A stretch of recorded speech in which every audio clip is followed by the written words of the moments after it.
Welcome to Staring at the Lights with Rob and Ethan. Hello. Lots to get into, so straight off, let's briefly talk about SuperShow Down.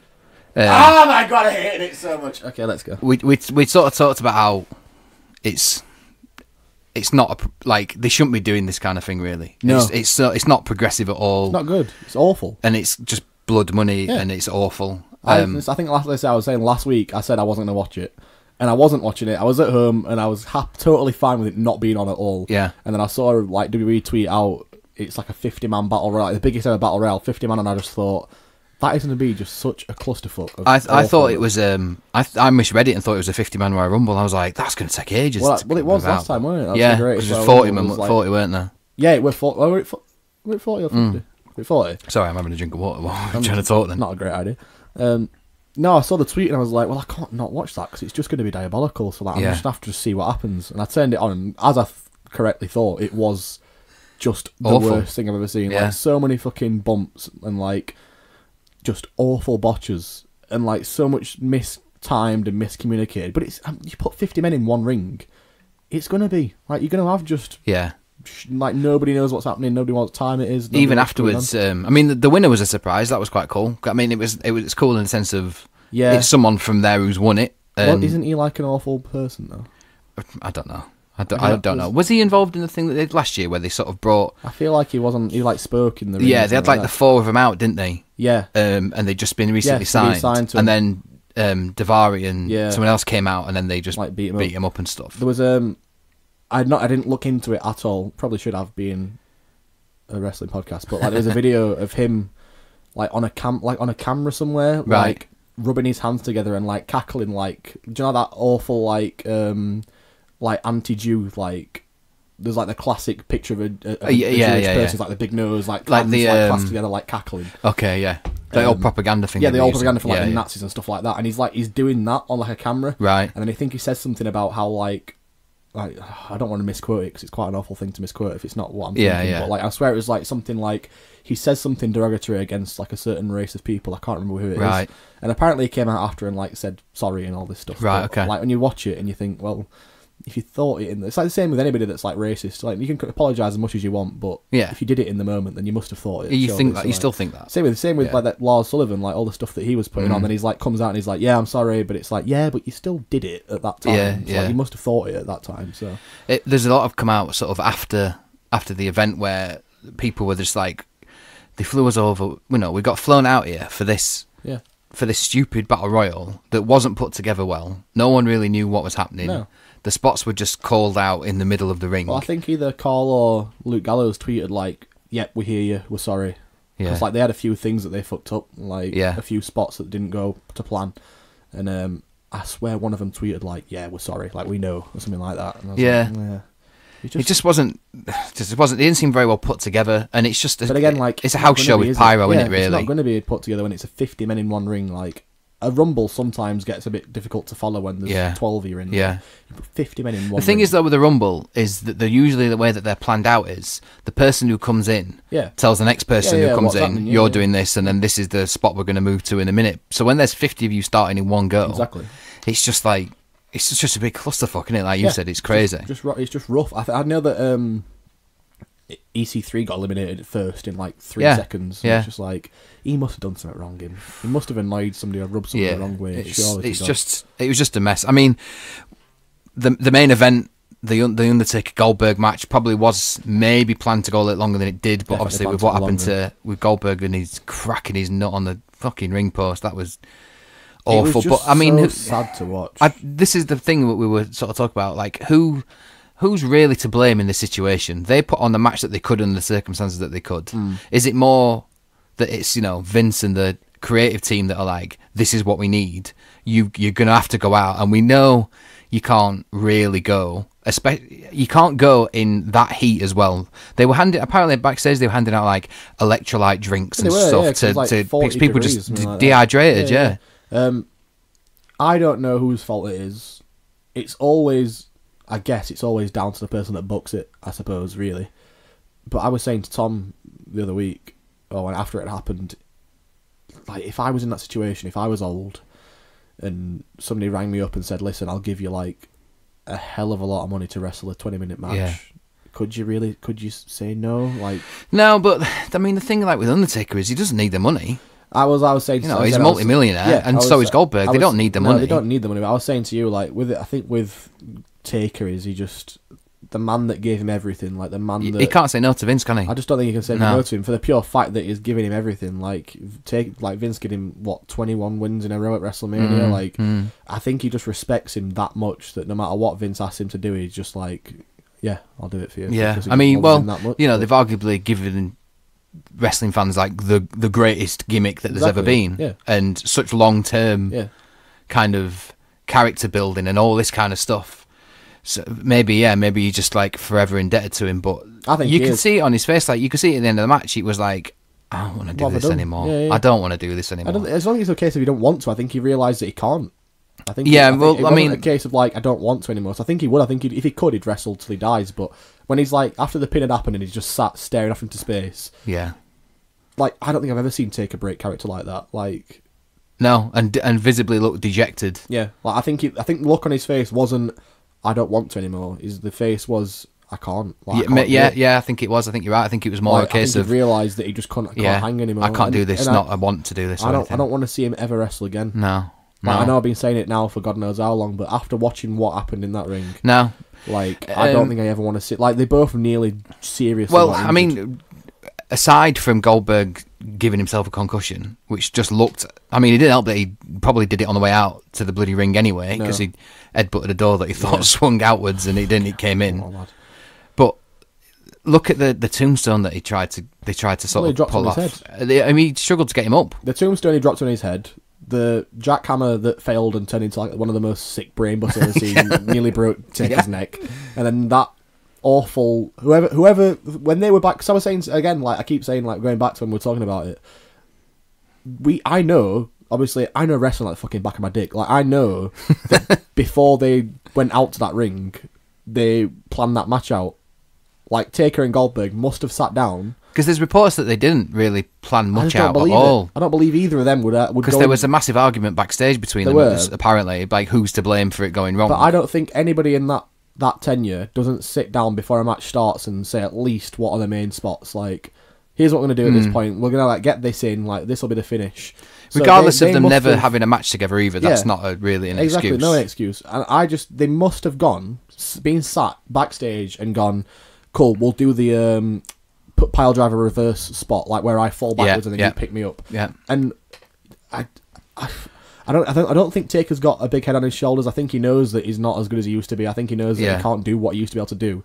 You cannot tell me that Taker's gone, yeah, man, that'll work. I'll be able to do that. I'll be able to pick you up. Like, there's just no way. Like, Goldberg's massive. And I know Taker's big. Like, Taker's a tall guy, but he's strong. But again, but he's also now what? How old is he now? They're both 52, 53 years old. And you take the conditions and the heat into it. You take the fact that they're dehydrated. Taker just got dropped on his head minutes before. Yeah. Goldberg is concussed. Yeah. From a safety point of view, you should have just gone home early and stopped that match as fast as possible. When he picked him up and then he fell over, I thought if they don't go home, somebody's going to get seriously injured. Yeah, I think something happened where I think it was Kyoto was the ref, and I think he was like, let's get this home now because this is just going to get out, and someone's really going to get hurt. Well, they did. Like Goldberg was genuinely concussed. Yeah, like he hit that ring post so hard, and like his head was split open like a fucking watermelon.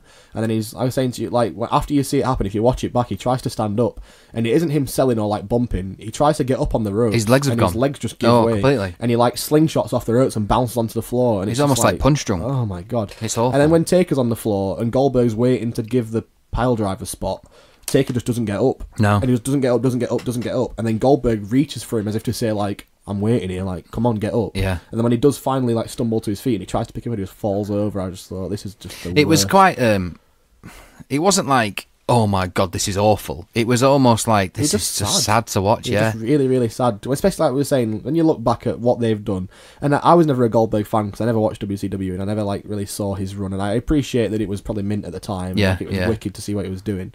But for me, like, watching Taker growing up, and he's just this absolute unit of a man that just does what he wants, lifts what he needs to, just decimates, and then you see him in the state that he's in now. Like, because I thought when he was wrestling Brock, remember when he came back and wrestled Brock a few times? Yeah. I thought that was a bit rough. Like Goldberg? No. Taker. Brock and Taker, when they had that like kind of feud a little bit. Before the WrestleMania match? No, after the WrestleMania match.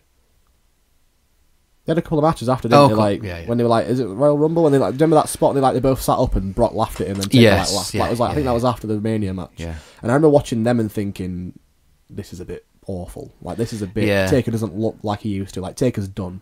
And then he came back again, obviously for the who did he fight the Mania after that? Did he have a Mania off and then he came back and wrestled someone? Since he lost to Brock, where he ended the streak, he had one with Bray Wyatt. That was the one. So that was Bray Wyatt was the next one. Yeah, and that just didn't do anything for either person. No, it was just pointless. That was stupid. Obviously, then he wrestled Cena.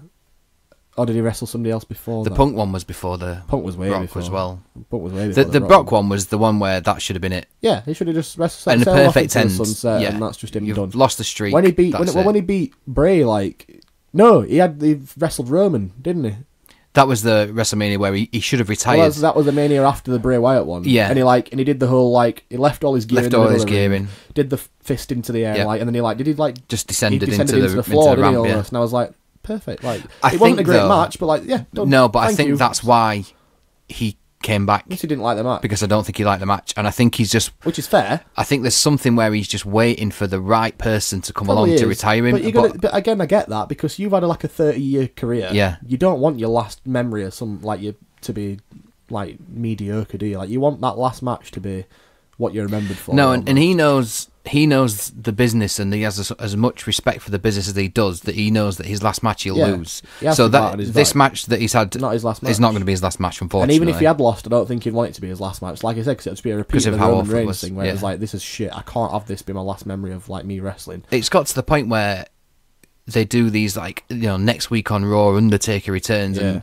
2 years ago I'd have got excited for that. Now I'm like, I don't want him to. I don't want him to. I'm not bothered anymore. As awful as that match was, for Taker's own health and safety, I'd rather him just that be it, and I just forget about that match and pretend that it ended however long ago it ended.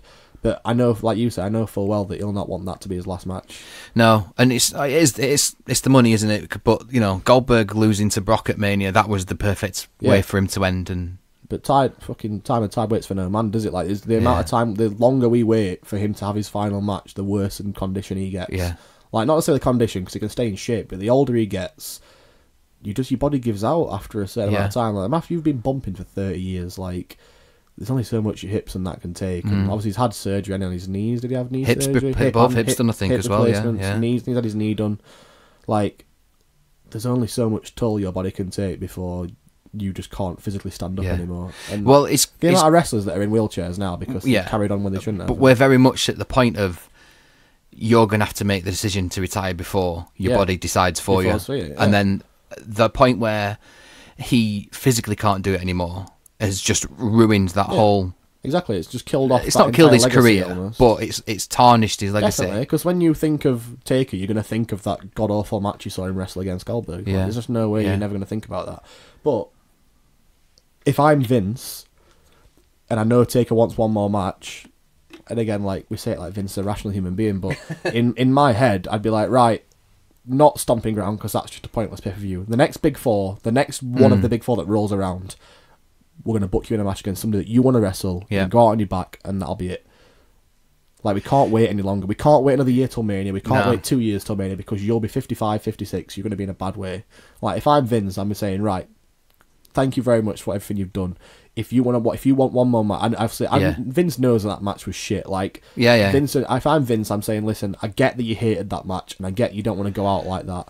Choose somebody that you want to put over. Yeah, who do you think's the right person for him to put over?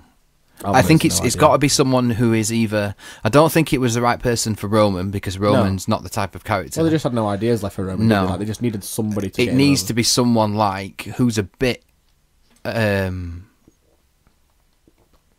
sort of supernatural almost, a bit mysterious. It would be good, but I don't someone think it has to be, though. No, but I think it works with his story better if it's someone of course it does. Someone like Finn doing the demon thing. I know Aleister Black. Aleister Black is another one. Maybe Bray would have been the right one about 3 years ago. But now maybe with this gimmick, he's going to do maybe if he's the sort of Fiend kind of gimmick. Yeah, it won't. I don't think it'd work anymore with Bray. I think that's already been maybe. And I don't think it will, but it's a long shot. But maybe someone like Lars Sullivan, who's just this big, absolute monster. I think person. It'll be. I think personally, if I was a gambling man, I'd put Aleister Black. Because there was talk of it maybe being Cena, but there's no point in it being Cena because he doesn't want to be around much anyway. They've had this. He just squashed Cena, didn't he? Like, he just, exactly. 2 years ago, Mania match, he just killed absolutely him. Squashed him. 35. Was it like 3 minutes? Something like yeah. That? What I would do, and it's always fantasy booking. I'd have Aleister Black wrestle, like go all in on the supernatural thing of Aleister Black coming out of the ground and stuff like that. Yeah. I'd have Aleister Black wrestle some jobbers, some like just no name jobbers like they normally do. But after he wins, have him like drag them to hell or like take them somewhere like into a pit or something like that, and they're kicking and screaming like nobody knows where they're going, like he's just taking these bodies somewhere, and have that build and build and build. Have him like call out Taker or Taker notice what he's doing and be like, I need to put a stop to this. Like, I'm the dead man, you're not the dead man. And then in that last match, have Aleister Black win, and then rather than drag him, just like help him up and just lead him like into the underground, like lead him into the abyss somewhere, and just like hand the mantle over to him. Yeah. Like not like say like I'd have it a few like a month, 2 months. Aleister Black like literally dragging these kids into into a pit somewhere. And then, like when Taker finally finishes, like let him stand up on his own, let him shake his hand, and then Aleister Black's like, "You've got to come. Like I've beat you. You've got to come with me." And then just let him take him into the ground, and then that's him. Yeah, nobody knows where he's like gone. That. I like that. Gone. That's what I'd do. That's good and that's storytelling off the top of my head, as well. In 35 seconds. Like, the fucking creative have months and months and months and months to think of these stories up. Yeah. I've just thought of that off the top of my fucking head in the space of a minute. And it's a bit shit, but like... If you had more time to think about it and plan it out. They've got months and they've got actual, like, jobs. Creative writers and... It's just ridiculous. It's crazy. It's just... The Raw that was it the 25th year Raw that he did when he came out and it was in the New York, it was in the ballroom place. Like, they're talking in the and he just sort of did that speech, and it was like that felt like a retirement speech. I'm done. I'm see you later. That was it. But now it's you just carried on. But I've got to keep going back. I've got to keep going back. Such awful a shame. Show. The other thing if you've that not was seen the match, don't watch it. Like, don't tarnish your memory of. The other thing that was such a massive shame was that they took over Alexa Bliss and Natalya with the idea of having a match, but the Sports Authority Board in Saudi Arabia wouldn't pass it. No. I worry what the crowd reaction would have been if they would have gone ahead with it, though. I think it'd be fine. Because there was the one in Crown Jewel where they flashed up that picture of Carmella and everyone apparently started booing. I think they'd be fine. They were booing her because she were a heel at that time, I think, though. I'd like to think that's the case, but you don't know. I honestly think they'd be fine. I was looking at some of that crowd and some of them looked very progressive and like very... And it's a nice change from it being those big comfy sofas and just loads of the royal family sat around not watching. I mean, it still was that, but they had like... But they seem to have real fans around the ring. Did. But there was still... I think they showed I think they showed it by accident. I don't think they like showing the empty floor, like, because obviously they segregate all like the rich people from the poor guys and like the working class people. Yeah. And they showed a shot, I think must have been by accident, because it was only on for like a split second, of just the sheer amount of room that was on the floor. It was huge. Like, it was similar for the Super Show Down. They did it in Australia, though. There was a huge gap of the floor. That one. I never watched it. Huge gap of the floor. But that was a really good pay-per-view. Yeah. That was a really good pay-per-view. I don't know. I think the crowd came across quite progressive, because there was a few wrestlers on the show that maybe like stereotypically not like would get hated. Well, obviously because Bill Goldberg's like he's a Jewish person, isn't he? I think so. Like he's the last guy going on, and they loved him. Like Finn came out a couple of years ago, did that equality thing, like his rainbow shirt on. They loved him. Like, I don't think it's as bad as they make it out to be. But I don't live in that society, so I couldn't really. No, I don't think it's good. And the unfortunate thing is we've got another 8 of these shows now to go. Because of and there'll probably be another one in October. So maybe the light or the silver lining of it all is that there's 8, but it'll be done in 4 years. Fingers crossed, as fast as physically possible. Put them on just put them on. Just put now 8 nights Let's in a row. Do your next 8 Raws. Just do them 8 nights in a row. Just get them out of the way. Like, I don't know. I think it comes across to me that Vince is going to keep taking these two lasses if they're willing to go, and he's going to do it until they allow them to wrestle, and Vince will be able to be the one that puts himself over and be like, I was the first person in Saudi Arabia to let women wrestle on their show. Like, yeah, he's gonna love that if that happens. They've had it in Abu Dhabi, didn't they? Because they had Sasha Banks and Alexa Bliss have a match in Abu Dhabi. Yeah, they had that match in like that full leotards. They did, yeah, like yeah. I don't know. I just hate it. I just think it's so shady and tarnished by like what they do and stuff like that. Like, is Sudan close to Saudi Arabia? I think so. We're getting into a bit murky waters here, aren't we? Yeah, a little bit.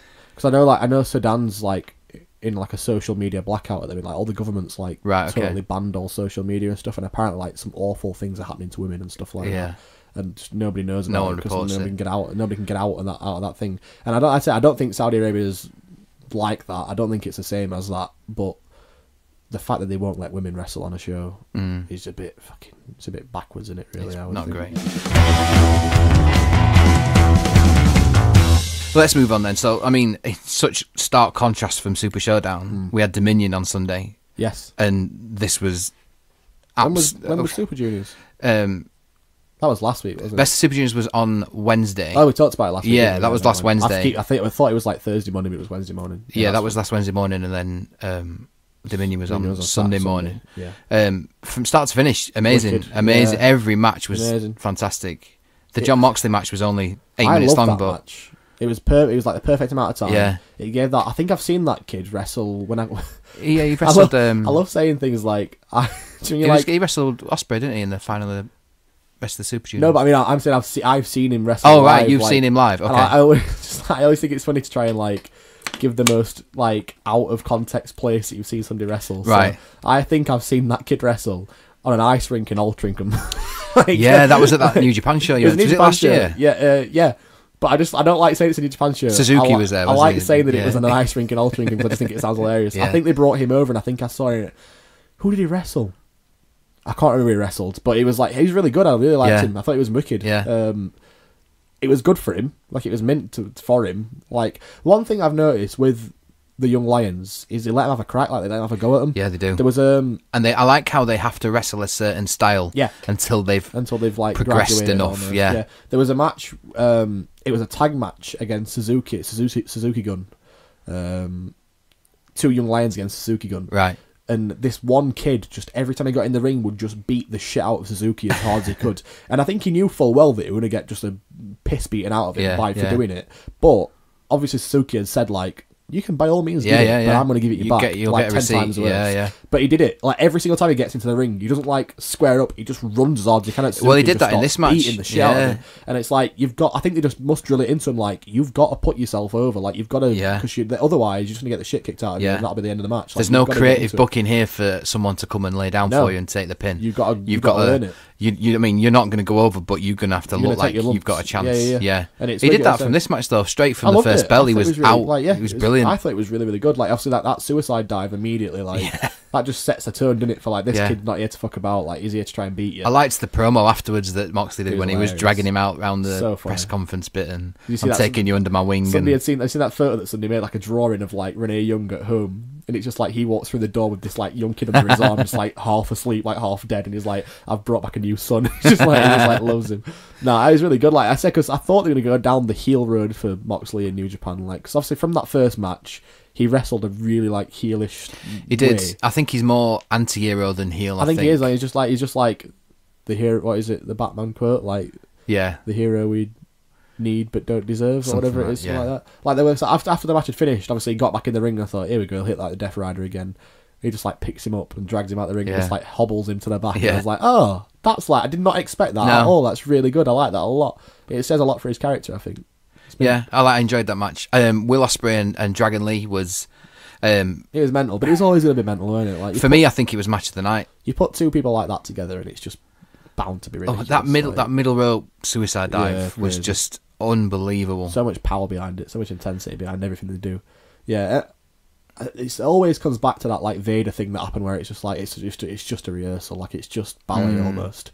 But if you go in with the mentality that that's what you know you're getting, it's just really nice to watch. Like, it's just like you kind of just appreciate what they're doing. Oh yeah, I just showed you a GIF or a video before we started. Fight Club Pro Ospreay versus Phoenix.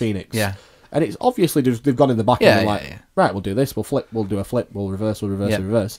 And you can tell that it's not real wrestling because they're not actually trying to hit each other, just like jumping over each other and like kicking underneath where they should have been and stuff like that. But when it's going at 100%, like 1,000 miles an hour, and they're both getting it perfect, how can you not appreciate? Like, how can you not just love it? They did a little hark back to the Ibushi spot that he did. You know, when he tried to sort of do that Hurricane Rana and they both landed. They did something similar in this one, where Ospreay just stands there, and Dragon Lee's at the other end thinking he's hit his move.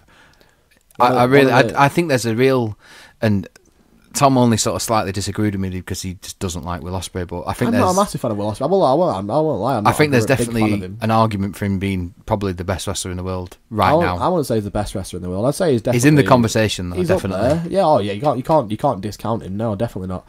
I think I like Ospreay more when I see him live. I can appreciate it more when it's in front of me, like when I that match that we saw him at the Plug in. That Defiant match. Yeah, in Chef. Yeah, that was amazing. He literally landed on us. He did land on us. But like everything that they were doing through that match was just, when you see it in person, you're like that close to it, and you realise how ridiculous what they're doing is. I can appreciate him more. But when I watch it online or like on video, I still love it, but it's just not the same impact almost, I don't think. Yeah, I think like you say with that video of him at was it Fight Club Pro, was it? Yeah. Where they've sort of finished that segment and then everyone just stands up and starts applauding, because you can't not, like, how can you not just love it? It was a really good match. It was, I said, like, you put them two against each other, you're bound to get wicked out of them, aren't you? Unbelievable. And I wasn't expecting him to win either. I didn't think he'd win Best of Super Juniors and then win that as well. That's a good point. Maybe, now that you say it like that, maybe I did think Ospreay would have won, but when you put it like that, he just won. Second time Best of Super Juniors, you're maybe not going to think he's going to. But then, to be fair, you can't have him win the Super Juniors and then lose his next match, can you? Really? Let's be honest. That's a good point. That's a good point. But either way, wicked. Like, really, really liked it. Yeah, the Ibushi Naito match, some absolute awful bumps to watch. I'm not going to give that match any praise, and I don't think it deserves it because it's stupid and dangerous and really, really like damaging to both them people in that ring. The German off that looks like it was meant to be onto the apron, but Ibushi just cracked his head and fell on the floor. I don't know how he wasn't concussed. He might have been concussed. I don't know. I couldn't really tell, but that was terrifying. Like, I thought he'd broke his neck. It gets to that point where, and then they sort of carry on the match, and then they're in the ring and they're doing similar stuff, like these really sort of spiked DDTs and these. Well, there was like I can't remember what it was, but like there's a screenshot of him hitting it might have been like a spiked DDT where Ibushi's just on the side of his face, like his cheeks pressed to the floor and his neck's at like a 90 and he's straight in the air, and he's giving himself that. Like, there's nobody else putting him through that other than himself, and that's why I can't give it. I'm not going to say it was a good match. I'm not going to say I enjoyed it. How much does it start to take away from it when they hit stuff like that and it's just kick out, kick out, kick out? That gets to the point. NXT, like, I loved the Adam Cole Gargano match. Like, it was mint. I really, really liked it, but you can't start kicking out of like super finishes. You just can't do it. Like, it takes everything away from that wrestler, because if they can't beat you with their finishing move, what's the point in doing it? Like, why would you do it? It just don't really make sense to me. Yeah, I see your point. It was a great spectacle to watch, and like I say, I mean, people can say what they want, but I'm not going to give it anything, because I don't think that should ever. I don't think people should do that to themselves. Ibushi's always been the same. He's a fucking mentalist. Like, he's just. I've got some postcards of Ibushi on a car in London, right, against Jimmy Havoc and like a couple of other guys. Okay, and Jimmy Havoc, I think. Somebody ran over Jimmy Havoc with his car. Like, Jimmy Havoc, back in the day, had like a Ford Fiesta, like a little Ford Fiesta, and somebody ran over either Ibushi or Havoc got run over by his own car by somebody else, and then Ibushi got on the car and got one of them like tube fireworks that like shoots out fireworks like, one after the other, and he's like holding it in the air and he's just like cheering, and he just turns it on himself and just starts firing fireworks into his own chest, and it's just like blowing up in his face. And he's got like massive, like, not scars, but just like burns all over his chest, and I'm just thinking, why? Why are you doing it? Like, deathmatch is fine, because if you get into deathmatch, I know what I'm getting in for. Like, I'm watching that because I know both them guys have agreed they're going to hurt each other. Like, that's just what it is, and that's fine. I'm totally cool with that. But when you start taking bumps that could seriously kill you for the sake of doing it, that's when it gets a bit too far. Like, putting yourself through a pane of glass, it's going to leave hundreds of cuts on your back, but it's not going to kill you. It's not going to hurt you in the long run. Like, you can take them out, you're going to get a few scars, but you're going to be alright. If you're bumping on your neck, it could genuinely kill you. It's why I don't like giving what's his name praise, who brought out Kenta. Like, we'll talk about Shibata. Shibata, like, the match that pretty much blinded him was against Okada, where they were just hitting each other and like headbutting each other to the point where they're just literally headbutting each other. And I'm just thinking, you can't see now, and you couldn't. I'm glad that he's fine and he's getting better, but for a time, he couldn't see out of either of his eyes. Like he was literally blind from what he'd done to himself. How much are you giving your body for this? And the neck, like the head bumps and the headbutts and the shoot style punches and the forearms. You literally blinded yourself for wrestling. Yeah, which is like. Obviously, it shows your love for it, and it shows that you adore it more than anything else in life, but your health should always come first. Like, surely to God, you should look after yourself first and foremost. Yeah, it's how much are you wanting to do this to yourself for the art of the match? Yeah. And to the point of... And I get it, like, sometimes you got to do things like that to get something over or to put an impact on something. I totally get that, and I appreciate that, and I don't mind it every once in a blue moon. But every time I watch Ibushi, something happens where I'm like, oh my God, he's dead. Like, oh my God, he's killed himself. Like, every single match. There's not a match I don't think I've ever seen with him. Some of his, like, stardom stuff, which is, like, wrestling against dummies and stuff like that, which is quite funny and it's jovial and it's fine and it's safe. But every serious match I think I've seen him in, I've thought, oh my God, he's either paralysed himself or he's dead. And I can't support it. Yeah, it does get a bit much. Like I showed Simon who was a wrestler for quite some time, and I showed him the spot of the suplex, and he was like, Jesus Christ, man, why would you do that? Why would you do it? I'd say, like, people always bring up the argument where they're like, oh well, deathmatch hurt each other. I'm like, yeah, but they're not falling on the heads. Like, they're not like, somebody can hit you with a chair unprotected. I get that that's awful, probably shouldn't do that, but if you're getting like a light tube to the face, it looks awful, and I'm sure it fucking kills. Yeah.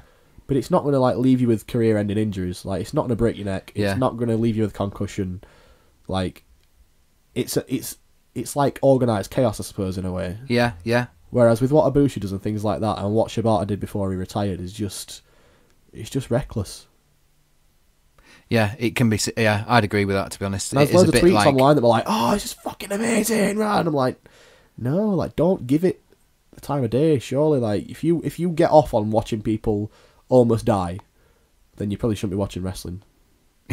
That's the way I look at it anyway. Maybe people disagree, but Jericho versus Okada for the IWGP. Great for Jericho to headline two big pay-per-views within the space of sort of 3 or 4 weeks. It shows a big on him, which is nice to see, because he's getting older now and he's getting on, and there's a lot of other guys that you'd probably give that spot to first. I would, if you're like booking that show, like, you'd give that spot to a lot of other guys that are young and like up and coming and getting ready to like break the push almost and get through. But he's it shows he trusts him at least. Anyway, it does, yeah. And with him getting older, he's changed his style a bit as well, which has benefited him quite a lot. With he's got to that age where he can't do a similar moveset that we used to do, which is fair. But that's perfect. Like, don't like. Again, it goes back to what we're saying about Taker. Taker tries to wrestle that same style that he wrestled when he was like 20 odd years old, and he just can't do it anymore because he's just a bit too old. Like, it's just how it goes. Facts of life.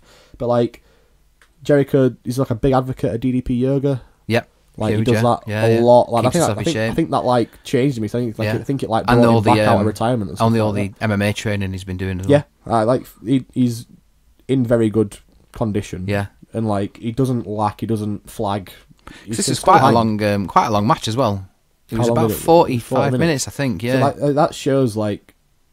I don't know. I mean, I'm sure the WWE guys could probably wrestle that long if they had to. Obviously, just never get the chance because they don't book them kind of matches. But again, that's testament to him, because to go from that style, from WWE 12-minute matches to straight to New Japan to wrestle Kenny in like a 40-minute match. That's your first match back. Nearly an hour long. And go straight into a 5-star match as well. And like, that just proves that he's worth every penny that they're paying him, probably.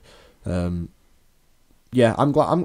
I'm happy for him. I like that he's getting a big. I like that he can be as obnoxious and awful as he wants to be.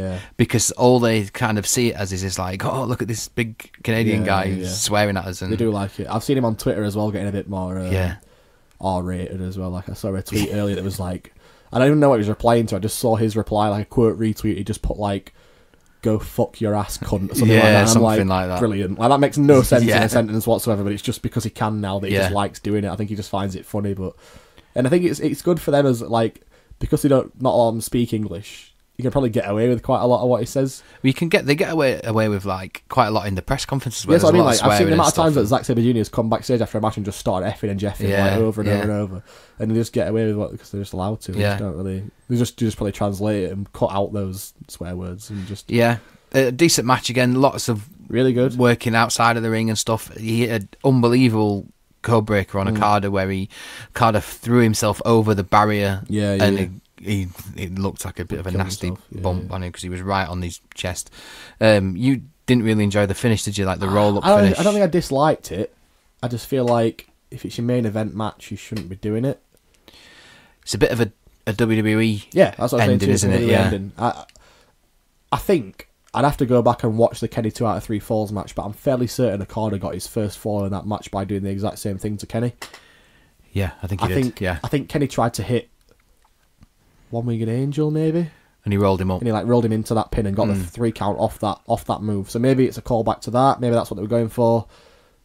But it did feel very like WWE-ish to finish your match by a roll up and the champion retains. Like I liked the sort of attacking him after the match as well was quite good. Which is probably why they did the roll up because they wanted him to attack him afterwards. But for me, and then Tanahashi comes in with the save, which was quite good. I just think, for me personally, Okada's probably one of the best in the world. Is probably like kayfabe wise is one of the strongest wrestlers ever. Yeah, he's never lost. Yeah. If you get hit by the Rainmaker, there's no pride lost in losing to that move because it's finished literally everybody. Like it just ends people. Like has anybody ever kicked? Did Kenny kick out of it? I think Kenny might have done. I think. Oh, there was one because nobody's ever kicked out of the One Winged Angel. I know that much. The one that he went for when they had that 2 out of 3 falls where he went to pull him back and Kenny just collapsed out of exhaustion, so he didn't quite hit it. And then I think that's where the match just ended in a draw because they were. I think it was. That was a great finish. That was really good. I don't think anybody's ever kicked out of it. I can't think off the top of my head. I'd have to go back and watch. I know that nobody's kicked out the One Winged Angel, which I think is wicked because that's one of the best finishes of all time. But like, there should be no like hurt in losing to that move. Surely to God. No, not at all. Like there should be no like sense of he's better than me. Like, if that move hits, like it's one of them moves that can hit out of anywhere, it just ends anybody. Like, it's a great time for him. I don't think Jericho's looking for like the title. I don't think. No, not at all. Like he's him and now John Moxley are just using their presence to get eyes on New Japan, and more people are probably watching it because of them. Well, I tweeted out from our account saying like, if you never watch New Japan, now is more than a better time never to watch it because there's going to be at least somebody that you know that you can align with and kind of like, cheer on and watch, and it just opens your eyes. In watching that one match, you're probably going to also watch the match before it or the match after it. Like, there's obviously not just casual fans, but like independent fans that don't watch New Japan. You've got Moxley, Jericho, you've got Ospreay, you've got obviously the Bucks don't do New Japan anymore, but like the Bucks when they were there. Zack Sabre Jr. is there. Kent has just gone back there. Kent has gone back, so obviously you know Kenta. Yeah. There's like a good 7 or 8 guys, I'm sure. I also can't think of them all off the top of my head. I'd reckon there's probably 8 people that if you're like a US indie wrestling fan that's never watched that before, you're going to know at least one person. They do a lot of shows in America as well. Yeah, that's what they brought the US title out for, wasn't it? To try and get more eyes on like an American product, which is wicked. So, I mean, obviously, I think they only run LA at the minute. Like they run Long Beach quite a lot. Yeah. I don't think I've seen them run anywhere else. Don't think so. They've got a show coming back in the next week or 2, I think. I know they're going to Australia and New Zealand, I think. Yeah, they've got the shows they're doing. Royal Quest in August in England. But I think that's their first actual just New Japan show. Because the one you went to was New Japan Ring of Honor, wasn't it? Rev Pro, sorry. Which is like that's their like partner company essentially. So yeah, it was Ring of Honor.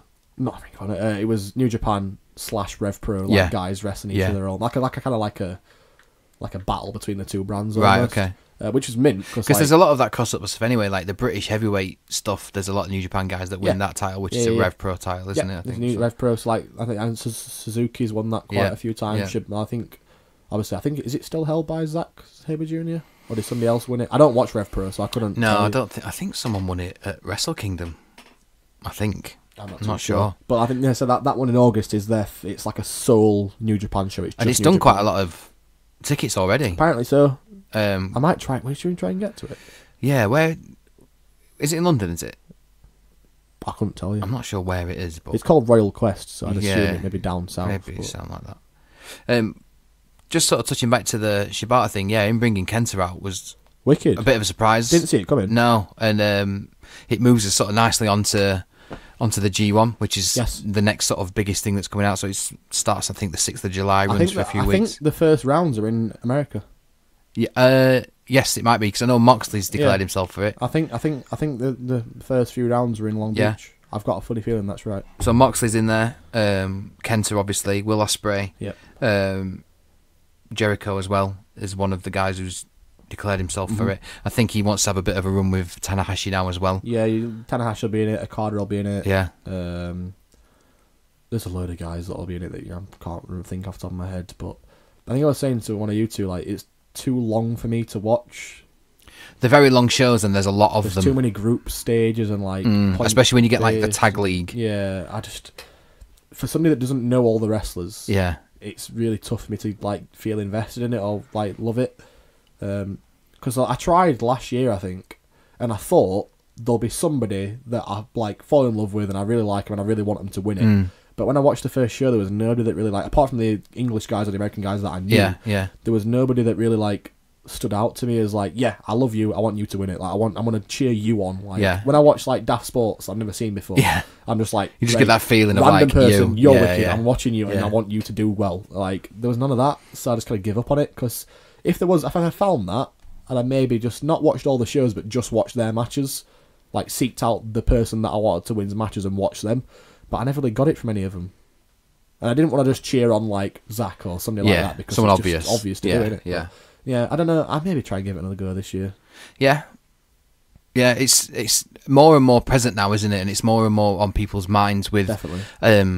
I don't want to say the decline of WWE. It kind of maybe it is a little bit, but I think it's more of a case of people are really open to what else is out there. It's just eyes opening, isn't it? Yeah, that's all it is. Like WWE are getting no worse than they have been for the past 2 years.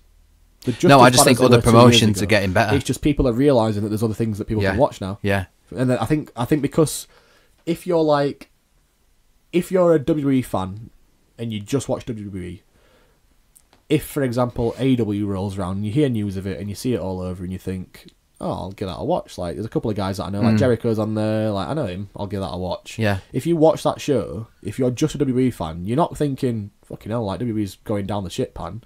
You're really just thinking, oh my god, like, this is how good wrestling can be. Yeah. Like, this is what it can be. And then when you watch that, you're going to then think, well, why would I watch WWE anymore? I want to find some more stuff like this. Then you watch New Japan, because that's got Moxley in it, so you know Moxley from WWE. You've seen him at AEW, then you hear he's going to be at New Japan Super Junior, so you're like, oh, mint, I'll watch that. Yeah. Like, it just opens your eyes so much more stuff. Definitely. And I did see a fair few guys tweeting, like, saying, this is, like you were saying, the fall of WWE. I don't think they're getting any worse. No. I think they're doing the exact same product they have been doing for the past 2 years. It's just people realising that there's other stuff that's a lot better than them. I saw someone put something about how it was kind of like, and they weren't really correct with it because at the time WCW was losing lots and lots of money. But they were kind of saying how money's not the problem with WWE. It's the sort of slow, not willing to change and do stuff or reacting too slowly to things. Yeah. Like, I mean, this show that they're putting on in Japan where Triple H is going to be part of the Bullet Club and everything. It's a bit like... Should have happened about 4 years ago. It should have done, and it's more like, this is just... I don't know, you're just sort of reacting to something. You know, the whole video of him, like, on that throne. Yeah. And I get, we're not at war with AEW. We're like, well, you are, because you're doing... You're making a point of it now. Yeah. You're acknowledging them. Regardless of what they say, it's business at the end of the day. Yeah, You've got to beat competition. Like, if you open a sandwich shop next to a sandwich shop, you're not going to be like, oh, I hope they do well. Like, I hope they sell more sandwiches than me. Like, you're going to be like, right, fuck their sandwiches. Ours are better. Like, I'm going to take them out of business because I want to have a fucking living and I want to be able to keep a roof over my head. Yeah. You're not going to be like, oh, like, somebody's not going to walk into your shop and be like, you should go next door, mate. Their sandwiches are so much better than mine are. Like, you're going to be like, mine are the fucking greatest. Like, buy mine. And I was like, I think any of them that say, oh, we hope they do well and we're not really at war with them, I think they're just obviously quite clearly lying. Because once they get onto TV, it's going to be a different It's going to make a massive difference. Like, obviously, I know that TNT very, very cleverly are putting FyterFest on for free. Yeah. That's going to open thousands and thousands of eyes to it. Like, there's going to be so many people that watch that because they can get it for no. Like, I was thinking about maybe not watching it because I didn't want to pay for it. Yeah. But now the fact that it's free, why would I not? Why would you not want to watch it? Why would you not want to watch it? It's an interesting one because we've especially with Triple H doing this whole like, oh, I'm gonna have a 4 person tag team match, and it's gonna be me and AJ Styles and Anderson and Gallows, and it's like, oh, so like when you pretended you were in the Shield for that time, now you're pretending you're in Bullet Club, and it's like you say, it's like your mum finding out about a meme 4 years later than when it was like popular, and going, Ethan, have you seen this? And I'm like, I saw it about 3 years ago, Mum, when it happened, and she's just like pissing herself. She thinks it's so funny, and I'm like, yeah, we're funny like 3 years ago, Mum. It's the same thing as that. Like, they realise, like, oh my god, like they're liking this Bullet Club thing, aren't they? It's like, hey, we'll get Triple H involved in that. That'll be good. And it's like, yeah, when AJ first turned up and you were like doing the 2 sweets and like teasing the 2 sweets, it probably would have been pretty cool to see that happen. Yeah. Now that it's 4 years later, nobody really cares anymore. Like, it'll be cool. I'm going to watch it. Like, it'll be cool to watch it. If it's, are they going to show it? Are they broadcasting it? It's probably like a special on the network. Like, I'll probably watch it. Like, I'll probably watch Triple H be the Bullet Club because that sounds pretty cool. Like, why would I not watch it? But it wouldn't be as better as like when AJ first turned up and then he started talking to Gallows and Anderson and like teaming with them. Like, the fact that AJ and then Gallows and Anderson aren't in a team anymore. Like, when did that end? When did they disband their like little faction they had? The club thing. Yeah. I think maybe when they moved... It's been a couple of years. They moved them over to different brands, didn't they? They split them up a little bit. I think it's been a couple of years. Because they moved Gallows and Anderson over to Raw and AJ stayed on SmackDown. It must have been a couple of years now. Yeah, it would have been. Like, do that whole Triple H thing while they're still in the club. Yeah. Like, don't do it now because that doesn't make any sense. No. I get that it's just a house show and like, why would you not? Because it's Japan and that's where it all started. I did see a funny tweet of Tama Tonga quote retweeting, and it just said "for life." Yeah, for life. Like, it's brilliant. I feel like somebody else. I think I might have seen him also retweet it saying like, "Are you gonna get me involved?" Like, there's like eye emojis like, "Am I in?" Like, something like that. It's pretty funny. But yeah, it's just so late in the game, and it's like you say, they react to things so slowly. Yeah, and that's probably what's not gonna kill them because they'll be around forever, but. That's what's going to be there. That's what's going to make people turn away. Yeah. Yeah, 100%. It's going to push people away. 100%. And they'll realise that they can't throw money at it to make it a bigger thing, and they can't... There's only so much money you can try and give somebody, isn't there? Like, I think a lot of wrestlers now, because they're all technically independent contractors, aren't they?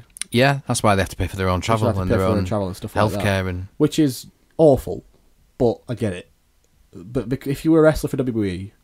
there was nowhere else you could go that would offer you the same kind of money, the same benefits, the same amount of like work. It's an interesting one though because you go to the Indies and make shitloads, but it involves. This is what I don't like about it. Like, you're an independent contractor, however, you can't leave. Yeah, you can only wrestle for us. You can only wrestle for us. If you ask to leave, we'll just extend your contract. Yeah. And then when you do leave, you can't go and do anything for 90 days. I'm like, so I'm not an independent contractor, am I? I'm working for you then. I work for you. I just don't get any benefits. Yeah, literally, that's all it is. And like. I think now with AEW and now that New Japan's getting more eyes on them, I think a lot of them guys that are on that roster, if Vince shits himself and realizes, oh my god, we're going down, with all the billions that he's got, I don't think a lot of them wrestlers, even if he offered $1 million contracts, they would say yes. Yeah, maybe not. I think a few of them would because they're in it for the paycheck. They'll get out when they can and they retire and they're done. For the ones that want to wrestle, they'll go somewhere else. Yeah, because the money's not. Everything. Let's move on to FyterFest. Not too far away. Like we say, they're giving it away for free. Yeah, you can watch it. A lot of the card has kind of been announced. It looks pretty good. It looks mint. So John Moxley versus Joey Janela, which we kind of knew was happening anyway. So excited. Cody Rhodes versus Darby Allin. Yeah, that'll be a pretty good match. Yeah. You've got this Hangman versus Jungle Boy versus Jimmy Havoc versus MJF. That'll be quite 4-way. Did you see the way that they kind of announced that match? So it's on an episode of Being the Elite. Oh, I've not watched it. And Hangman's on the phone to Matt Jackson. Right. And he's like, they're talking, he's like, yeah, just get me MJF. And he's like, the phone's breaking up. He's going, no, this thing, it's a jungle out here, I can't do anything. And then he goes, what, Jungle Boy? Right, no worries. So then it just flashes up with the advert and that music, like Hangman versus Jungle Boy. That's pretty funny. So then it goes back to, he's like, rings it like later in the episode, he's ringing him back going, I didn't say Jungle Boy, I said MJF, get me MJF. Like, that's what I want. Signals going in. He's like, it's these cell cells, they're playing havoc with my phone. And he's like, Jim Havoc, right, no worries, we'll put him in as well. Then he gets to the point where he's ringing him. He's like, why am I having a match against Jimmy Havoc and Jungle Boy? Like, I wanted MJF. He's like, well, really I've booked them now. You're gonna have to have it. That's so it's like funny. turning into a 4-way match. I like that a lot. That's pretty. I like that. There's also Young Bucks and Kenny Omega against Lucha Brothers and a mystery partner as well. I don't know who's gonna be. I was trying to think earlier. Like, yeah, I saw the thing and I was like, I honestly don't know who they're gonna choose. No, I can't think of. I'm trying to think of somebody Lucha like related that could fit into that match. It's exciting though. It's like you say, it's good. It's a good time to be getting involved with it. They just sort of recently announced that Super Smash Brothers have signed as well, but now they're known as the Dark Order. Great little video that they put out as well really about them now being part of All Elite. I just hope they use them well. Like, I hope they push them. Like, because they can be so good. I'm excited. Just recently announced as well, in fact today, is Progress's Natural Progression series. So usually this is a kind of a few matches here and there at different shows. I think we saw one which was Spike Trevay and Drew Parker was just a match, a show in Manchester. That was part of like the Natural Progression series. This year it's just going to be its own tournament, its own show. Wicked. On its own. 14th of September. Nice. At Camden Ballroom. Nice, that'd be wicked. What I do like, and what we were just sort of saying earlier, is how all the people who entered into it have been nominated by somebody else to be in there. Really cool that. I like that idea. I really do like that idea. I don't know if they've ever done. I don't know if they did that. I don't know if they've ever done that. I don't think they have. Is that a thing they do for the Natural Progression? Don't know. I can't think back because I've never ever seen an announcement. I've always come into Progress shows and it's just like, this next match is a Natural Progression match. I'm like, I didn't know that was even happening. Didn't know it was a thing. So like maybe they've always done it. Yeah, I don't know. Sure. But I love that. I think that's such a good idea. Yeah, I really like that. Even if it's a work, like, that's such a good idea. So like, this is who I think is the best right now. It's not getting any eyes on them. Recognition they deserve almost. So we've got the 8 now that have been sort of announced. So the first one is OJMO, who's been nominated by David Starr. We saw him at the Breed show at the City Hall a couple of months back. Really good show. Danny Duggan, who we've also seen. We saw at the Progress show that snowed, I think, in Sheffield. He's been nominated by Mark Davis. Nice. He'll be in there. Malik. He wrestled Mark Davis that night, didn't he? He did, actually, yeah. Malik, nominated by Paul Robinson. Nice. That'll be quite good. You were quite high on this guy, Cara Noir. Yeah. Fucking amazing. Nominated by Chris Brooks. And I'm not surprised. He is probably the best character wrestler in England. Maybe in like the Indies right now. Yeah. Fucking amazing. High on him, yeah. So good. I think he'll win it. He's my pick to win it. Vite Muller, nominated by Walter, is also in. Big Gene Money. Nice. Has been nominated by William Ever. I like Gene Money. He's so good. So funny. So funny. Really happy for him that he's in there. It's normally you're scrolling through things and you're like, that's all right. Yeah. And then, but this time, I scrolled through this earlier today. I was like, nice one. That's brilliant. Yeah, he deserves it. I really like that. Scotty Davis as well. Really good, strong wrestler. Really, really good. He was also at the. He was at the Breed show as well. Yeah, he's criminally underrated. Really, really is. Does a lot of Breed shows. He's going to be at the show. It's going to be the main event for the Star Cave show is going to be a 4-way. Right. So far, it's I think it's Chris Ridgway, Scotty Davis, and whoever is Breed champion at that time, and then one more person will be in the 4-way for the main event. Cool. I quite like that because I quite like how it leaves it open as well for that. Scotty Davis has been nominated by Jordan Devlin, and then Dan Maloney nominated by Trent Seven. Really good wrestler. So really good. I really, like you said, I really like that. I really like that they. I don't think I've ever thought of that before. That's such a good show. Yeah, really like how they nominate someone. Yeah, it's wicked. It's good. It's good. It's just something different, isn't it? Yeah, and it shows that really good sort of brotherhood as well, almost. That's in wrestling, where it is like, like this guy is my pick. I think he's going to be brilliant. You can lean on that because, like, David Starr's obviously one of the best that there is right now in the Indies. Yeah, probably one of the hottest independents, especially around Britain at the minute. It's like if you've been chosen by David Starr, you can use that in promos, like everything that you do. Like, like I've been chosen by the best, and I want to be the best. Like. That's mint. I love it. I really like his We Are Independent thing he's doing as well. I really like that. And I've seen some people say, like, well, how can you have, Martina in a We Are Independent t-shirt and then the day after have a trial with WWE? Yeah. And it's like, well, it doesn't mean that you can't go for your dreams. It just means that you're in control of what you want to do. Yeah, of course. That's being independent, and I love the idea. It's true. Of it all. I like the t-shirt. I'm gonna buy a t-shirt. Yeah, I think we should get rid of this. Maybe we should try and Photoshop since like we're independent podcast. Independent podcast at the bottom. Yeah, we should do that. Maybe we should try that. Yeah. So yeah, that's coming up in September. We'll probably talk about that more when we get nearer the time. Yeah. But that's it. You can catch us at The Lights Pod on Twitter, right. Staring at the Lights on Instagram, show at Staring at the Lights. If you want to email, do give us a review on iTunes as well, because it does help. We've got quite a few actually, but more help. Absolutely. That's good. If you're on the app and you're listening, even if you think we're shit, just let us know. Yeah, because we can't get better. Unless we know how to. Exactly. That sounded quite deep. We'll see you next week. Bye.